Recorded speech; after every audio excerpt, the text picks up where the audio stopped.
Holy shit, we just watched episode 3 of Mekakucity Actors. What did you think of episode 3, Victor? I wasn't paying attention a lot of the time. Really? They kept talking a lot. It was drifted off a little bit.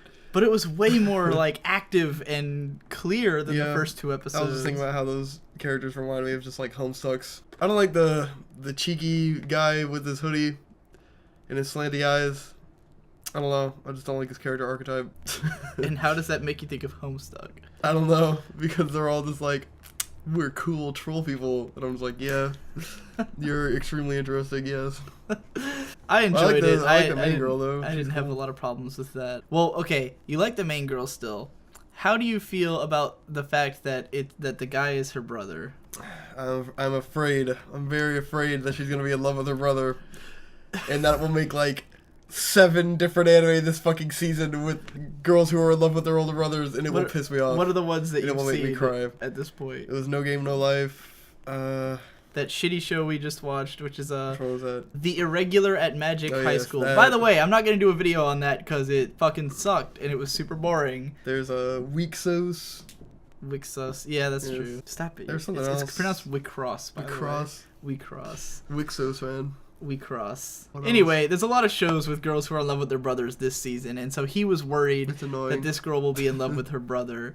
So far, it doesn't seem like it, but yeah, I'm worried too. I'd hate to see like another fucking Emoto. This show, so far, I'm enjoying it. This episode had a lot more going on. It explained what went on in episode 1, which was cool, and it finally tied episodes 1 and 2 together, which is nice, and introduced us to some new characters, introduced us to the powers. Like, now we understand Kisaragi's thing is that she draws attention to herself, which is red eyes. why everyone was chasing her, because it did seem extreme, but you're thinking, oh, it's anime, you know, and then you realize, oh, there's a reason for it, right? They all have special eyes.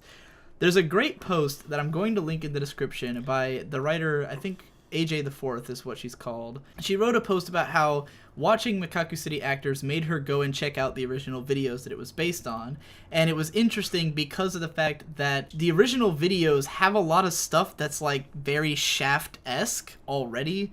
Like some of the stuff that they replicate in the show from the videos, you just watch it in the show and you think, oh, it's because it's Shaft, but then you see the video and you're like, oh, it looked like that already.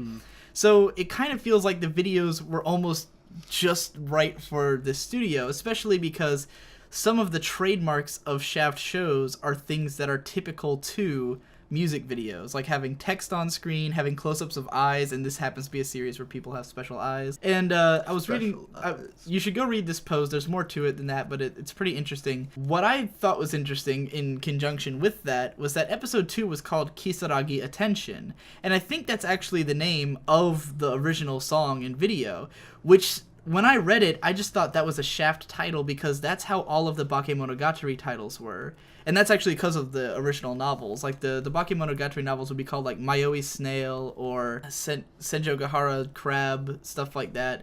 Each one would be the person's name and then, like, an animal or something to that effect. And each of the books is named that way. So Kisaragi Attention felt like it was referencing, like, that naming style, but it's actually the name of the original song, I believe. So very interesting that so much of the original product fits just right into Shaft's style and presentation.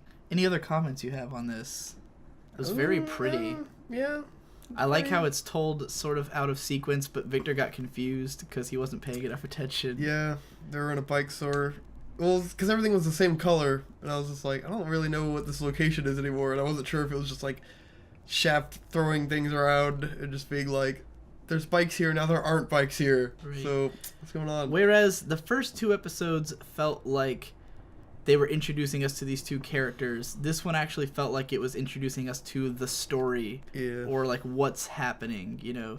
It doesn't necessarily have an inciting incident, but it does have, like, okay, I get it now. It's a show about people with powers. You know, like, we didn't get that at all from the first 2 episodes where we were literally like, I don't know what the plot of this show is. So now the show has a plot, and it's interesting enough. So I'm looking forward to more. And that's really all I've got to say about it. Yeah. What?